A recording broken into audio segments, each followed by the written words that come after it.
सुधा कुंभ विबोध मुद्रा विद्याविराज करवारिजाता अपार कारुण्य सुधांबुराशिं श्री शारदांबां प्रणतोऽस्मि नित्यं शंकारूपेण मर्चित्तं पंके कृतमबोध्यया किंकरीगस्य सामाया शंकराचार्यमाश्रये प्रह्लादवरदो देवो यो नृसिंहः परो हरिः नृसिंहोपासकं नित्यं तं नृसिंह गुरुं भजे श्री सच्चिदानंद शिवाभिनव्य नृसिंह भारत्य पितान् यतीन्द्रान् विद्यानितीन् मन्त्रनितीन् सदात्मनिष्ठान् भजे मानव शम्भुरूपान् सदात्मध्यान निरतं विषयेभ्यः परान्मुखं नौमि शास्त्रेषु निष्णातं चन्द्रशेखर भारतीं विवेकिनं महाप्रज्ञं धैर्योदारक्षमानिधिं सदाभिनवपूर्वं तं विद्यातीर्थगुरुं भजे भारती करुणापात्रं भारती पदभूषणं भारती पदमारूढं भारती तीर्थमाश्रये विद्याविनयसम्पन्नं वीतरागं विवेकिनं वन्दे वेदान्ततत्त्वज्ञं Vidushekhar Bharti. Offer this talk at the lotus feet of Jyeshta Mahasannidhanam Jagadguru Srimad Abhinav Vidyatirtha Mahaswamigal, Shri Shri Mahasannidhanam Jagadguru Shri Shri Bharati Tirtha Mahaswamigal, and Shri Shri Sannidhanam Jagadguru Shri Shri Vidushekara Bharati Mahaswamigal, offering our namaskarams and pranams also to Gnanananda, Shri Shri Gnanananda Bharati Swami.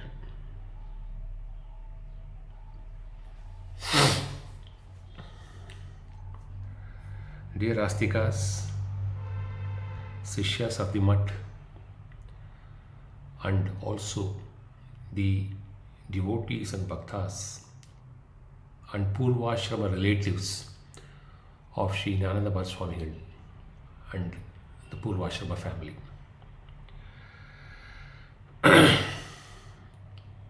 We are sitting on a momentous occasion,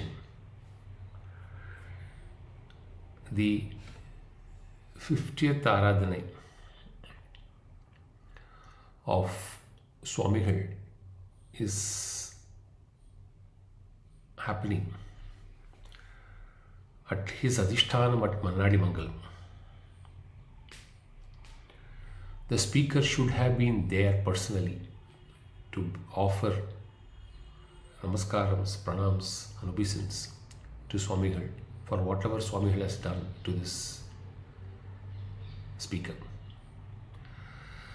Occupational hazards that this talk is again delivered only through BC. First, I seek pardon and seek Swamigal to forgive for not having been physically present at the Adhisthana, for the grace and blessings showered on Melmangalam for decades, its people, its younger generation, and the kind of impact and influence Swamigal has cast on this generation of residents of Melmangalam. We have been addressing a few talks both during the Jayanti and during the Aradhana of Sri Swamigal from and out of his various works. So, this is a special occasion and a very unique occasion. Therefore, instead of speaking about Swamigal's works,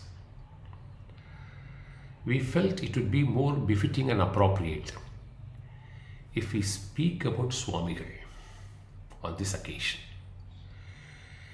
We had done it once in Tamil at the Adhishthanam, say 5 or 6 years back.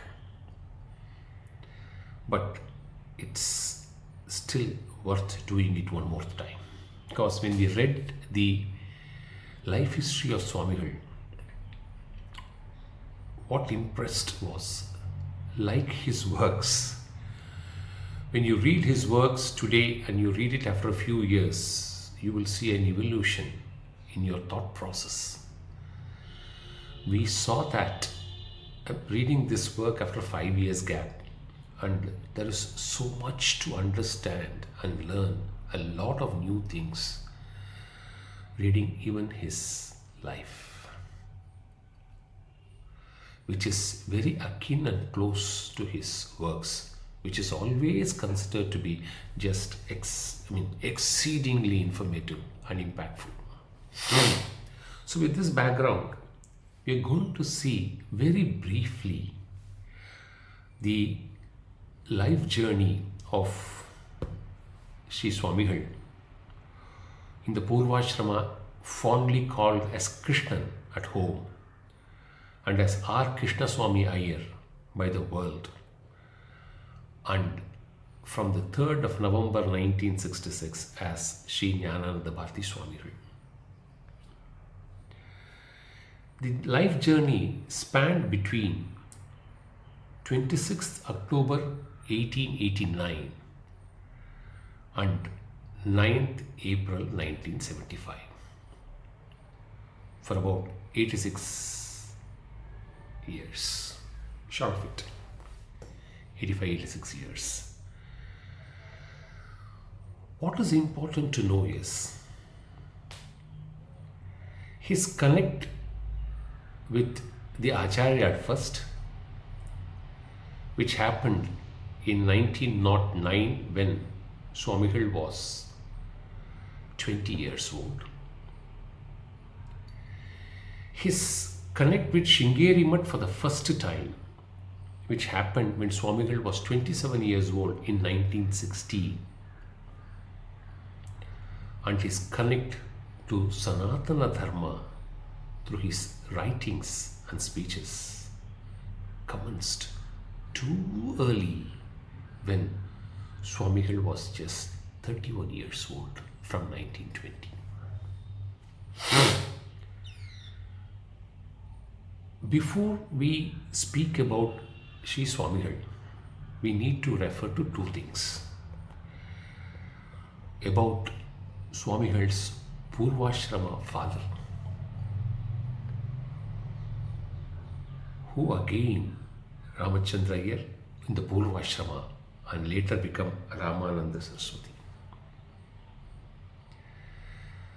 3-4 important happenings in the life history of Sri Ramananda, which has a bearing, which had a bearing and which has a bearing even in our understanding the life journey of Sri Swamigal.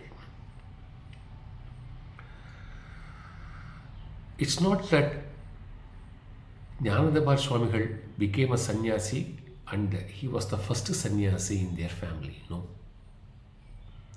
Sri Ramananda also became a sannyasi, and it has a small history. He attempted to become a sannyasi in 1907, left his family all on a sudden and went to Kashi. The 33rd Acharya Jagadguru Srimad Sachidananda Shiva Abhinarsa Bharati Mahaswamigal did not approve it. So he did Prayachitta and joined the family.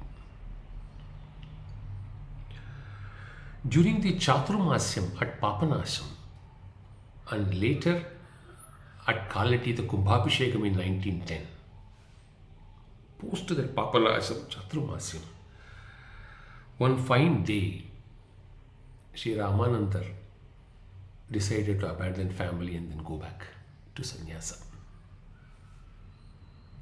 Second time, he was declined the permission and he rejoined the family.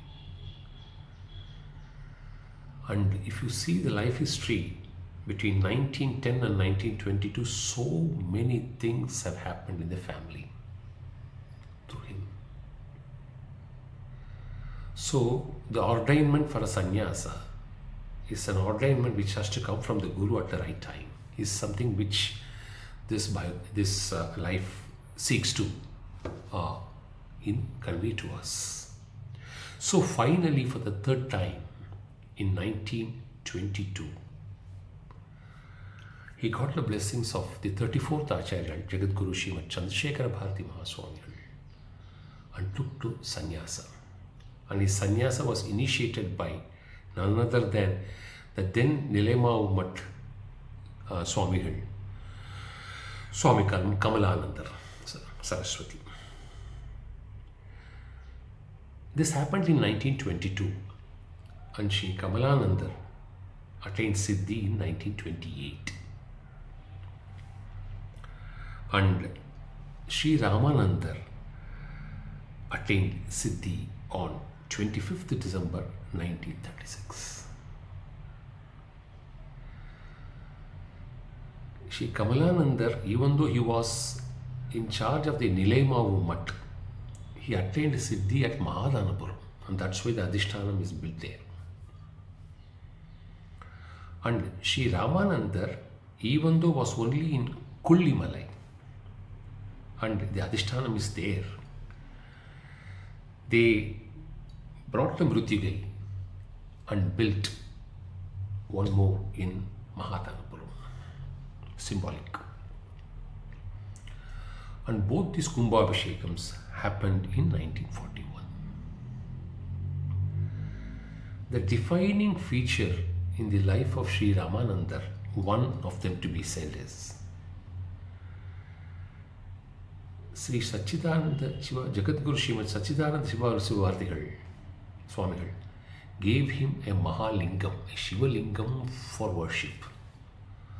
Not the Panchayatana type of Shivalingam, a Shiva Mahalingam for worship.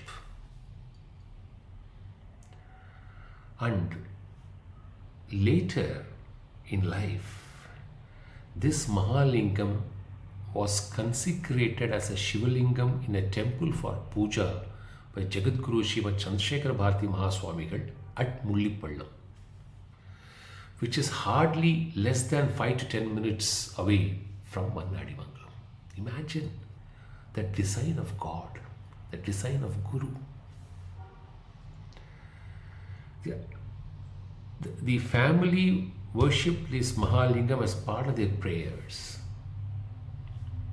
Later, Acharyal brings it and consecrates it at Mullipallam. And several years later, Swamigal chooses to stay in Mannadimangalam and attains Siddhi. So this is the brief span of life of Swamigal's Purvashrama father, who is again a sannyasi, Sri Ram. Swamigal's Purvashrama mother, Srimati Janaki, is just like the Ramayana character of Janaki. Patience, tolerance, an absolute dedication to the family, to her husband and children. When you say absolute dedication, when she passed on the 2nd June 1966, on that morning, after bathing, after washing the clothes of herself and Swamigal in Purvashrama, after finishing all her anushtanams, she passed away. A dedicated, typical Dharmapatni life was something which she led in a huge joint family. So this is one aspect which we thought we should tell you before we speak about Swamigal. And the second aspect which we need to refer in Swamigal's life is, if you see his whole life journey, authored by his brother, beloved brother Sri Shankaran, and also vetted and scrutinized by other publishers and other experts. What is the important takeaway is, like Ramayana authored by Maharishi Valmiki, and this was narrated by Lava and Kucha, listened by Rama, who heard his own life. This is a work where the life journey of Swamigal was reviewed by Swamigal, except for the Siddhi part. And therefore, everything stated there is truth and nothing but truth. So what is important, the second aspect which we need to bear in mind, Swamigal had a very different life, and throughout his life, which we are going to see in the next few minutes, he was a part of a huge family. And so many auspicious things have happened during the lifespan, which is all meticulously recorded. And equally, so many uncertainties, ups and downs, and unforeseen calamities had also happened in this family. The kind of deaths. 2 sisters before Swamigal was born. 3 children after Swamigal was born. It looks like very typical to his Guru, Jagat Guru Srimad Chandrasekhar Bharati Mahaswami. And several uncertainties, several unnatural deaths in amongst their relatives, extended families. So, if you read his works, you will find life journey is a matter of joy, happiness, sadness and sorrow, all interlaced together. That's the central theme this book seeks to teach us. And unperturbed with whatever is happening, Swamigal went on with his journey. Born in 1989, in 1901, at the age of 12, they moved to Tirunelveli. Before that, he was in Kulithalai. He moved to Tirunelveli, went to law college, went to presidency college. All that is details. But what is important is, in 1907 or 1909, when Swamigal was 20 years old, the 33rd Acharya, Jagat Guru Srimad Satchidananda Siva Vinavasa Bharati Mahaswamigal, initiated him in Mantropadesam. At 20, he got Mantropadesam. It's the first defining moment in his life. And in 1916, for the first time, when he was 27 years old, he visited Sringeri with his family, and to see the grand Kumbhabhishekam of Mata Sharada, and also the Adhishthanam of the 33rd Acharya. So that was the first connect he got when he went to Sringeri, and the first time Swamigal had the darshan of the 34th Acharya, Jagadguru Srimad Chandrasekhara Bharati Mahaswami, 1960. In 1920, Swamigal's Purvashrama close friend, late Shri T.K. Balasubramaniam, GuruBhaktaMani, Shri T.K. Balasubramaniam, who also later became a sannyasi and attained Siddhi the next day, which we will be narrating shortly, gave him the first opportunity in 1920 to write, which is the best temple one has visited, and Swamigal has portrayed the 33rd Acharya as a temple himself. Something which we read out elaborately, few of the passages during our talk in Mysore on the 33rd Acharya, last April 2024, as part of their celebrations, centenary celebrations of the Mutt at Mysore. So that was the first opportunity Swamigal had. See, this 1920 is important. At 31, Swamigal lived a life of about up to 86 years. So, from 21 to 85, 86, which is a span of 55 years, you can break it into any parts you wish as you read the book. But it would appeal that he has done it this way. 35 years of active professional career. How is this possible? When you see whatever he has achieved otherwise, active 35 years of practice. And at no point of time he neither lacked work nor lacked the necessary material resources to do things. It's very interesting that Jagadguru Srimad Chandrasekhara Bharati Mahaswamigal had blessed him with two boons. Very interesting if you see the book. Boon 1.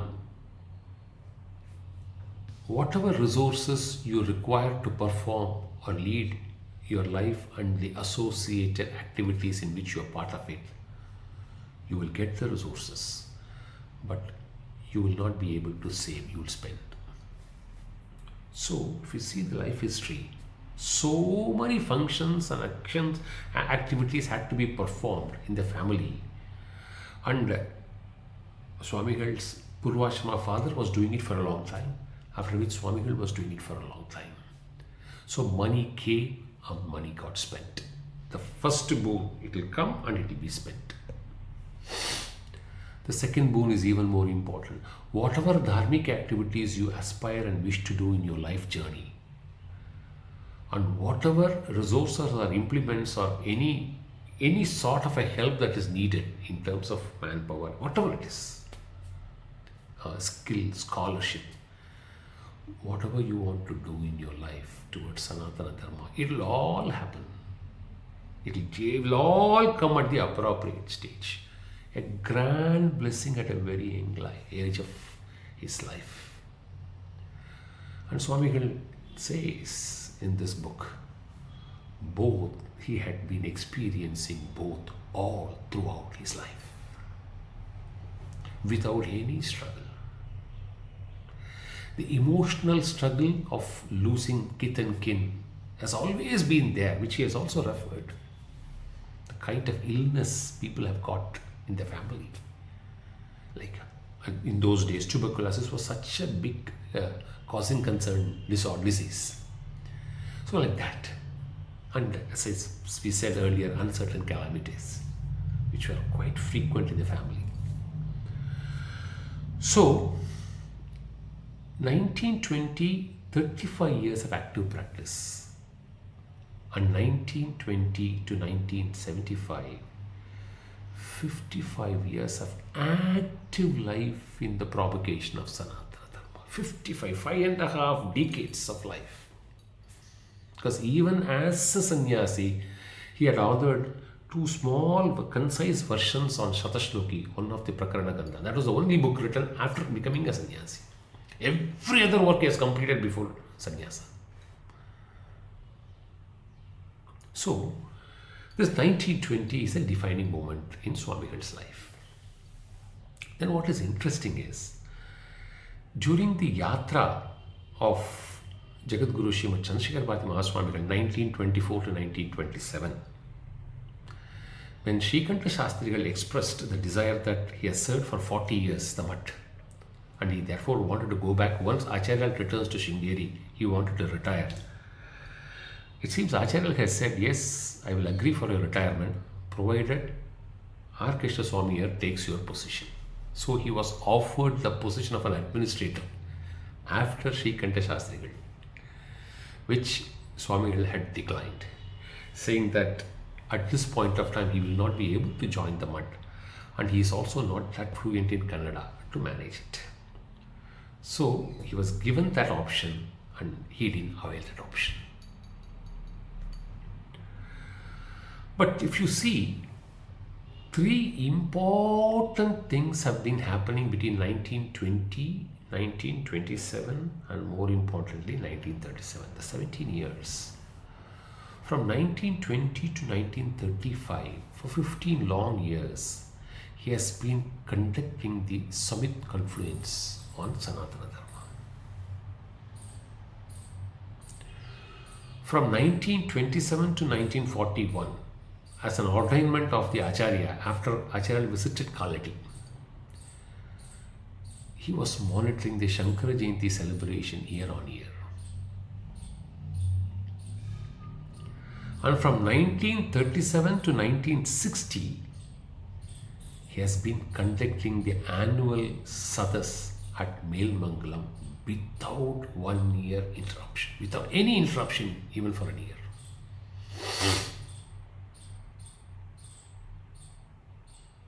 And history records, the book records, when it comes to this Sadas at Melmangalam, people will scramble to find time slot to speak. It was so competitive. And Swamigal will finish his Anushtanam by 11, and from there on to night 11, almost 12 hours, this Sadas had happened in Melmangalam. Is what this book indicates. So, these long activities is something which is astonishing. How did Swamigal manage both his lucrative career as a lawyer? He was a very, very successful lawyer. Very, very successful lawyer. And how did he manage propagation? When we say successful lawyer, the book interestingly quotes a few things. Both the Purvashrama father and Swamigal had practiced at some point of time together at the Tirunelveli court.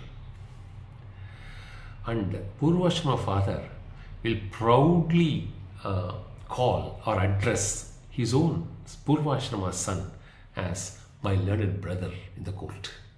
That's the honor he gave it to Swamigal. Whether it's judges or opposite counsels or clients, they all respected Swamigal for the following things. A. Extremely fair and transparent. No misrepresentation in the court. No adjournments in the court. And look here, when Acharya was camping at Tirunelveli, so when Swamigal said, I don't want an adjournment, he sent his junior colleague, who is a relative, Mahadevan or so, to go and represent. So the English judge at that point of time, the municipal court judge, said, when will Mr. R. K. Swami join back? No, he won't come for a month because his Acharya has come, he is going there every day. Who said so? We will adjourn all his cases by 1 month. Court granted adjournment. He never asked for it. And he never demanded fees. He commanded respect. and money came into his life. Never demanded fees. And the kind of clients who have served him, one of his family marriages, one of the biggest respected client was cutting vegetables. He said, everyone is doing some activity, I should also be part of it. This is the kind of respect he commanded as a professional. As today we worship him, we praise him so much for all his work in Sanatana Dharma. We should not forget he has been truly a great professional lawyer and a very successful lawyer. Now coming to his ability as a speaker, his father gave him two important guidance, says this book. One, when you take to a public platform, it will always be a mixed audience.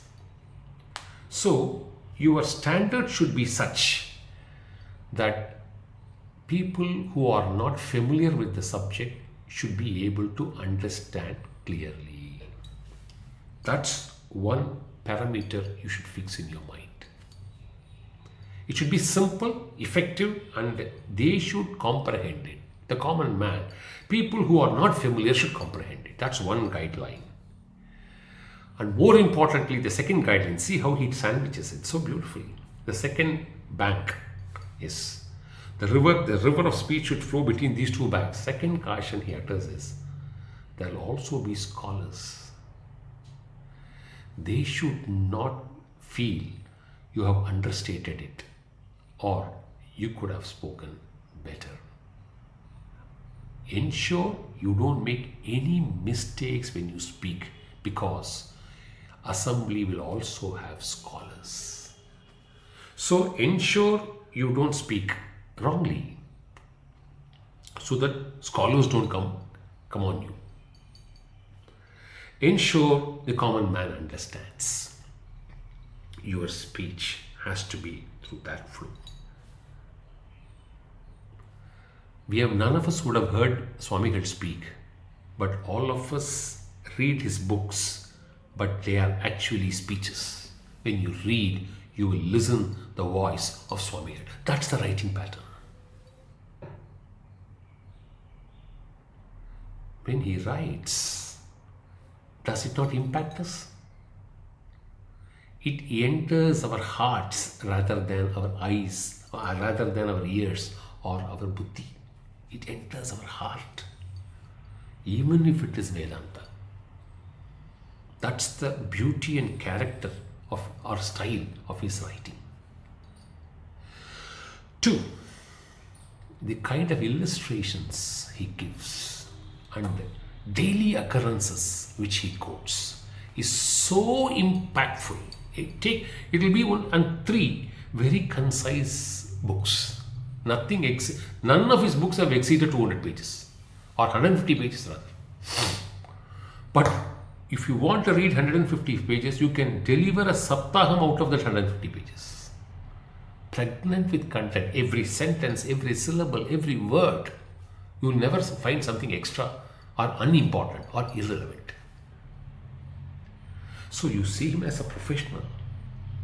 You see him as a speaker. You see him as an author. It was just amazing. Where did he find the resources and access to read and know all this? His first teacher is Palamade Sri Raja Vallabha Shastrigal. His father found his teacher and gave it to him.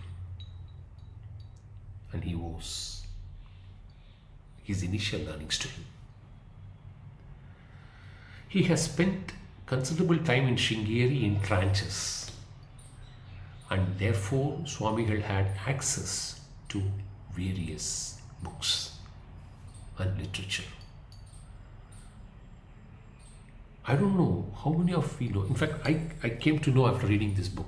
He has authored one book, Vishnu Kanda Jagat Gurukal. I think it is in Tamil, which has narration about our Acharyas post Jagadguru Srimad Vidyaranya Maharaj, from Jagadguru Purushottama Mahaswamigal, like that, successive Acharyas. So there's one textbook on that. So he had a lot of time, he found his time. I wouldn't say a lot of time. He found his time in Sringeri and utilized it so effectively, accessing the materials available. The second source of information is he spent some time at the request of Sri TKB, late TKB. He spent a lot of time in Srirangam, in Atli Shankara at Avamat, and also at Manivalas, where again he had access to a lot of content. So he has not wasted his time in any manner. Is very clear from the above. Now, you can, other than his life in Tirunelveli, you can place his life span in the following ways. He has been, after his Sashtapta Purti, at the request of late TKB Iyer, he came to Srirangam. And late TKB Iyer made one request to him, saying, "Can you go and pray for me for sannyasa?" So this prayer was made to Jagadguru Srimad Chandrasekhar Bharati Mahaswamigal before praying for late TKB Iyer. Swamigal prayed sannyasa for himself first, for which Acharya had said, "Time has to come, not now. And don't you have to take care of your mother?" For which Swamigal has replied, "My brothers are there to take care. You have a responsibility, so be there." And Swamigal connects it in this book later. When Swamigal's Purvashra mother expired on 2nd June 1966, nobody was around. His brothers were not there. It took them a couple of days to reach. So he said, "I think Swamigal has hinted this well ahead of time to say, your mother needs you and you need your mother, you need to stay with your mother." And therefore did not give sannyasa at that time. 2. He prayed for sannyasa for Sri TKB Iyer. Acharya had blessed. And the Krishnapuram Swamigal initiated sannyasa, and the next day Sri TKB Iyer attained Siddhi. This is, so his stay in Srirangam is something of importance. His access, his frequent visits to Sringeri and his access is one big storehouse of knowledge. His stay in Srirangam is next important aspect. The third is his time spent in conducting the Sadasat Melmangalam and his association with the Melmangalam village, which spans over 30 years and plus. Why? Because the Sadasat Melmangalam was considered very, very unique and very, very important. It gained preeminence over every other Sadas. Therefore, scholars wanted to always address. And all the years without a break, Swamigal was either presiding it or participating in it. These are the two rules. So without Swamigal, it would not have happened. And as a goodwill gesture, Swamigal wrote a book on the 25th Acharya. And while writing that book, quotes the visit of the 25th Acharya and to Melmangalam in 1620, almost 405 years ago. And the kind of richness, resourcefulness, religious mind, bent of mind, and the spiritual practices which the village was nurturing even at that point of time. It's a very, very traditional village, closely associated with the Sringeri Mutt. And in that place, you had a Sadas for 30 years. without an interruption. And he remembers that. And when he stayed on one of the occasions for 4 long months, one of his important works, a translation in Tamil of Bhagavad Pada's Sarva Vedanta Siddhanta Sara Sangraham, 1600 slokas, he translated it in Tamil at Meelmangalam. It's an important grantha on Vedanta. So, and two closely knit, one is, his name is Shivarama Ganapati Ganapatikal, whom people fondly call him as Bunch Ganapati Mama, and Guru Krishna Iyer. These are the two who had travelled with Swamigal extensively and have been of great support to him. So, this is the second piece. After Srirangam, his association with Meelmangalam. And the third aspect will be his stay at Hyderabad. Not many would be knowing that. He spent considerable time in Hyderabad. He relocated to Hyderabad in 1957 and was there till 1966 because his father, Shankar's father, was in the archaeology department at Hyderabad. And when the Kumbhabhishekam happened in 1960 for the Hyderabad Mutt, he was the branch manager of the Mutt for a while. He could have been an administrator of the Mutt, which he declined. But when Jyeshta Mahasannidhanam said, "You will be here," he stayed there. And he was helping the Mutt in its initial phases. So his stay in Hyderabad is also of significance. Now, during his time before taking to sannyasam, what is that he has not authored? From simple Vedanta to Panchadasi, everything he has authored. In Tamil, in Sanskrit, in English. Close to 80 plus works together, put together. And just to name a few, he started first with the greatness of Sringeri. Saint of Sringeri, about the 34th Acharya, Jagadguru Srimad Chandrasekhar Bhagavad. From his master's lips, which was later called as Dialogues with the Guru. And the synopsis of it is called The Call of the Jagadguru. Sparks from the divine angle. Then when it comes to thoughts, 3 books on thoughts. Thoughts from the Vedanta, thoughts from the Gita, thoughts from the eternal law, which was renamed as eternal law. The great equation. Then see Satchidananda Bharathi Vijayam. It's about the 25th Acharya in Tamil. And Vishnu Kavikanda Jagadgurukal.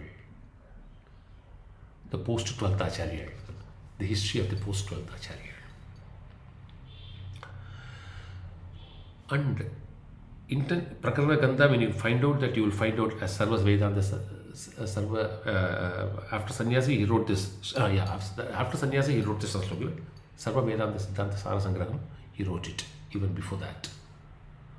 Panchadasi, then on Lalita Trishati, countless they are, his writings. Now we come to the last section of his sannyasa.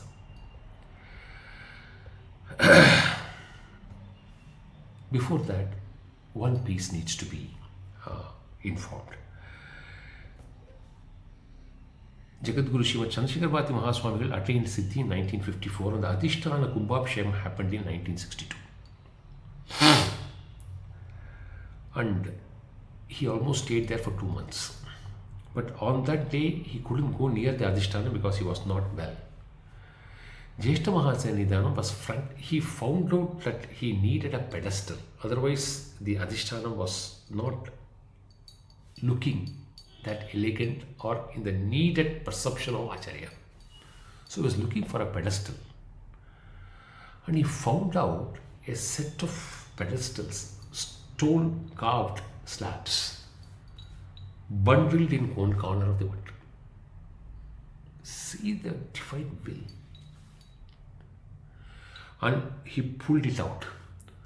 And when he asked the the contractors to fit it, the people who are working in the job, it just precisely, admirably fit into it. And he found one of the shlokas also carved on it. And this work was done by Rajagopala Pillai of Bhikshandar Kovil, Trichy. And he sent it. And he is no more. This sloka is a sloka authored by Swamigal. See the Guru Sishya Bandha. How a Guru would recognize a Sishya's work, it is the sole prerogative of the Guru. Nobody can have any say in it. So his untiring, selfless seva and dedication to the Peetham and to the Gurus gets rewarded. That his sloka is now the sloka which is carved on the pedestal and remains so even today. So Swamigal had his own bouts of illness. In 1964, he fell extremely ill. His lower jaw descended, he couldn't eat. And he suffered out of this for more than almost 2 years. And when Jyeshta Mahasannidhanam came to Hyderabad, he could not even go for prayers, for darshan. Acharya came to his residence out of sheer compassion, gave him mantrakshate, gave him prasadam. Within few hours, he started to recover. And when Acharya came in 1966, he attended the daily puja.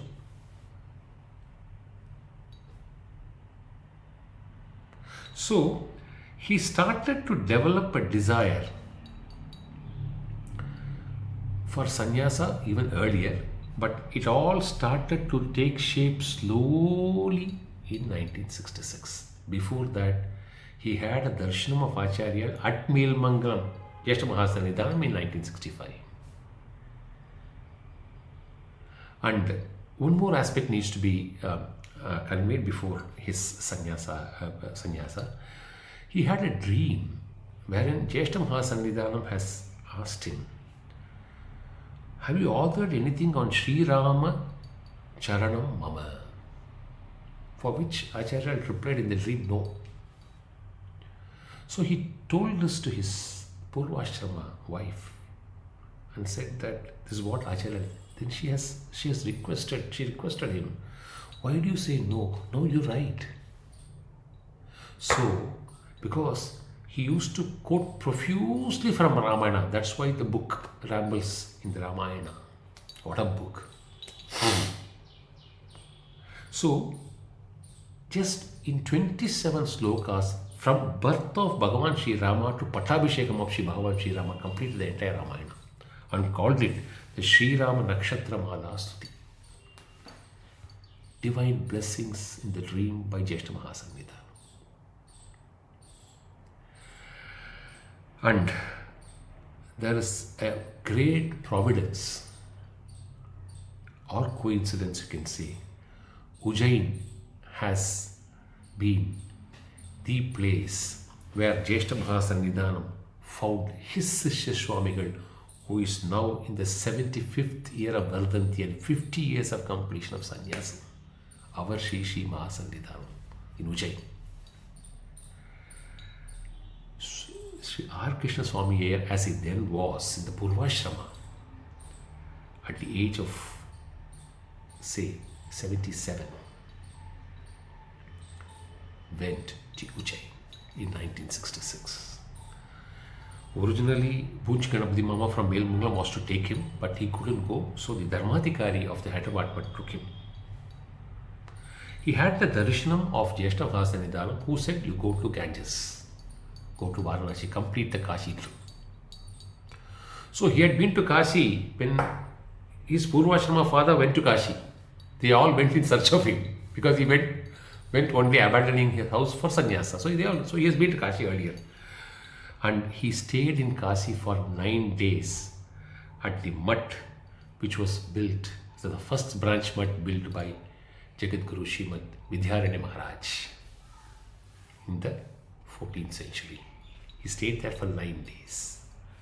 completed his oblations at the feet of Mata Ganga, then came back to Gwalior, attended the Navaratri, and Acharya said, go to Vrindavan.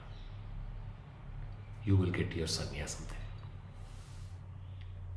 So, he reached Vrindavan on 28th October, and the Purvanga Puja happened on the 2nd November 1966, and on the 3rd November he was given sannyasam and the Mahavakyupadesam and the Yoga Pattam Sri Gnanananda Bharathi Swamigal.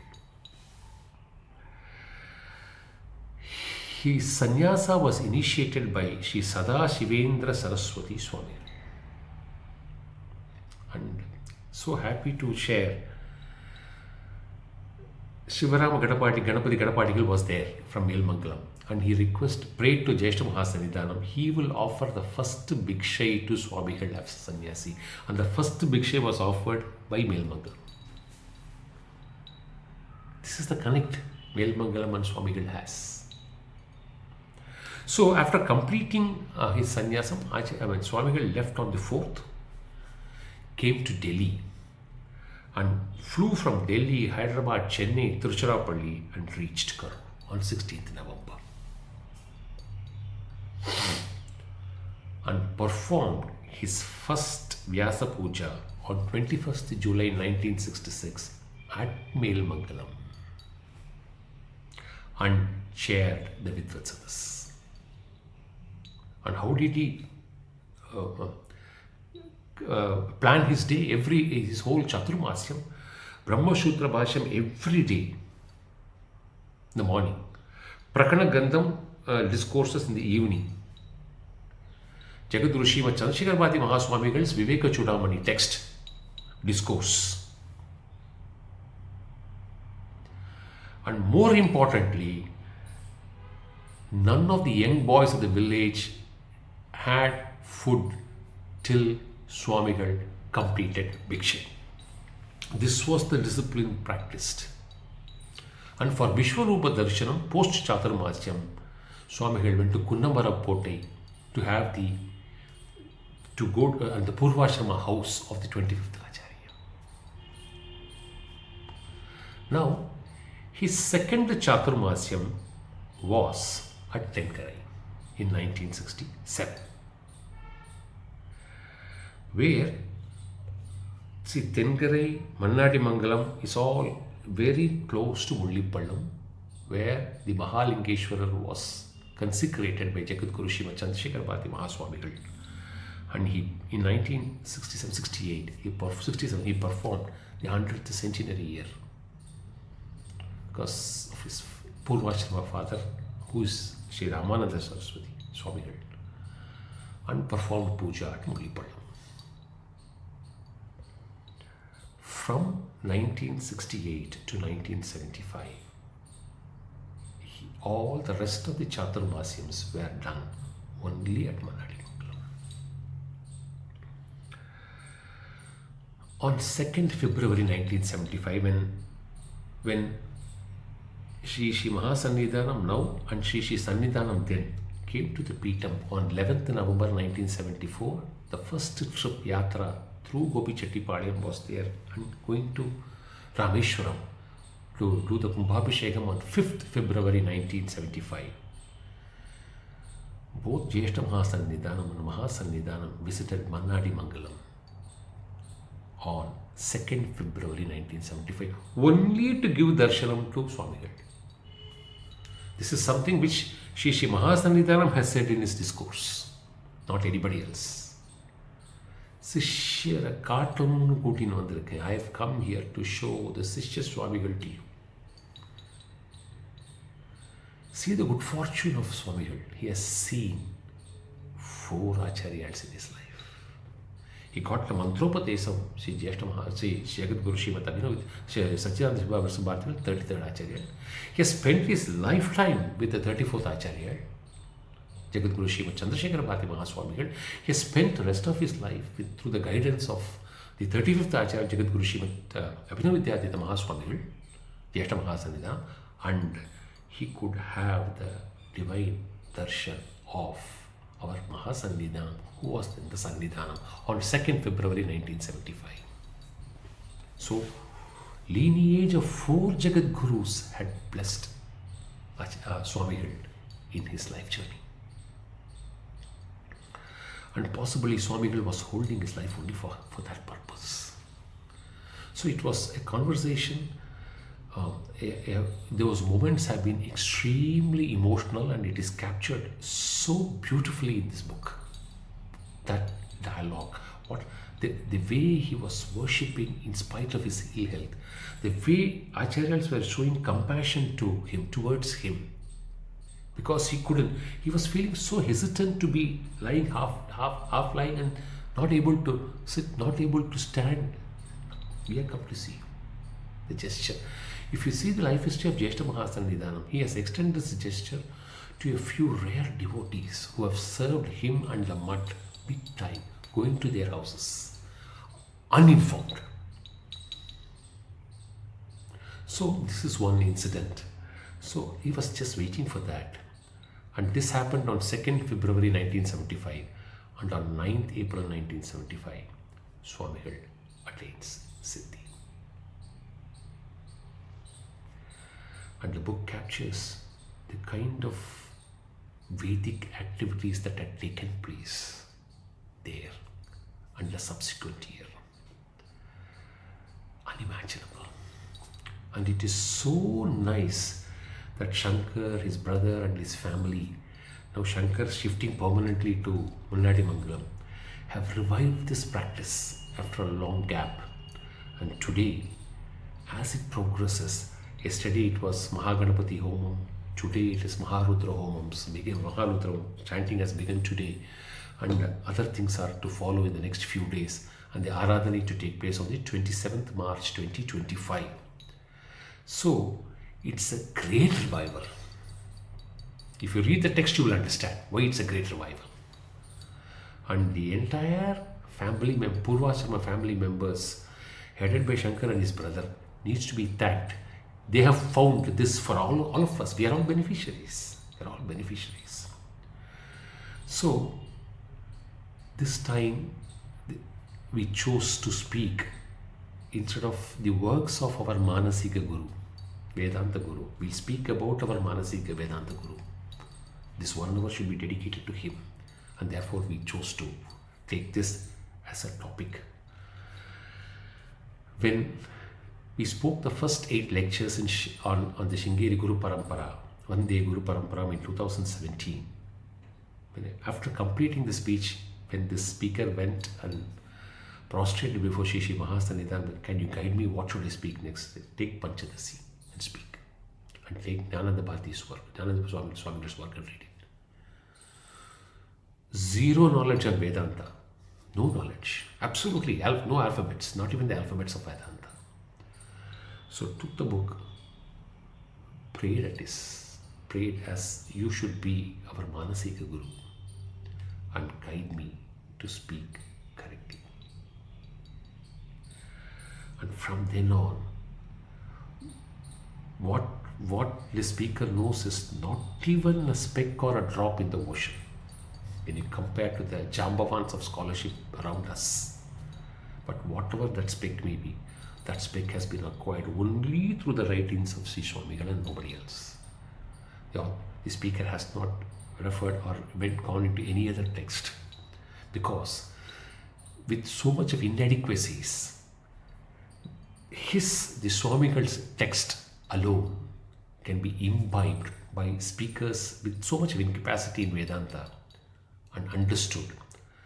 And more importantly, Swamigal's work on Vedanta is not textbookish.